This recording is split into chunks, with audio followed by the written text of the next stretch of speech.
We've heard some of these stories of survival and how they are touching incredibly young lives, and it's unbelievable, really. These stories of heroes, of older kids that are throwing themselves onto younger kids to try to save them. You never know what is going to happen in a situation like this. Yeah, and Chris Arapsky had referenced this earlier. Our Lou Ragoo spoke to a 10-year-old boy who was inside the church, seated right next to a child that was shot, and in fact protected by another child in that church.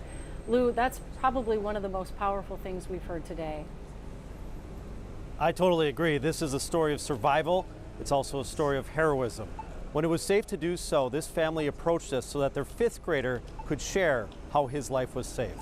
It was really scary. 10-year-old Weston Halsney had just sat down at Annunciation Catholic School's Mass to mark the first week of school. And then it was maybe 3 minutes in, the first shot fired. The first shot of dozens, as Weston and his schoolmates scrambled to hide under the church pews. Right beside me, I was 2 seats away from the stained glass windows. So they were the shots were right next to me. That's scary. Yeah. You went under the pew after that happened? Yeah. And Is then that what everyone tried to do? I think I got gunpowder on my neck. Gunpowder on his neck, and his life saved by a friend. My friend Victor saved me though, because he laid on top of me, but he got hit. My friend got hit in the back. Did he go to the hospital? Yeah, he went to the hospital. What went through your mind when you saw that?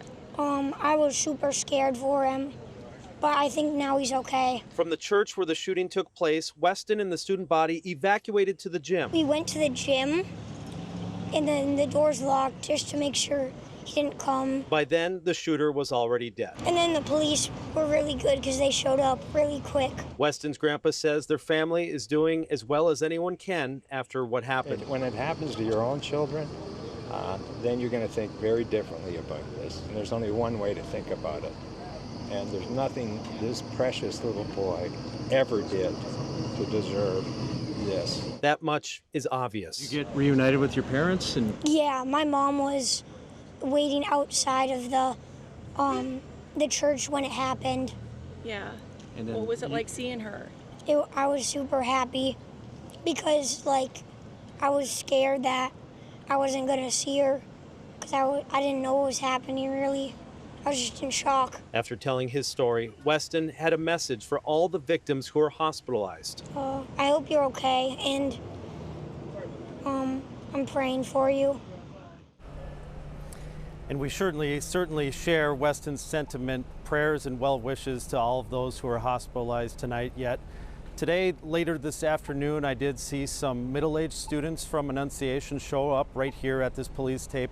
They were asking the police if they could get back into the school to get their cell phones that got left behind during the mass shooting. And also, you saw the memorial that Morgan showed you, all the flowers. So many of those were brought here by high school age kids from the neighborhood or former students of Annunciation here who wanted to wish their best and their condolences to the families of those who died. Back to you. Yeah, Lou, I keep getting text messages from people whose kids either went to Annunciation or their neighbors, and that it's a really tight-knit community. It's hitting a lot of people very hard that have connections to that parish and that school. Thanks for that interview. And that Yep. grandpa's, you just feel it in your bones when he says he never did anything to deserve what he lived through today. It was very well put what he said. All right, Lou, thanks so much.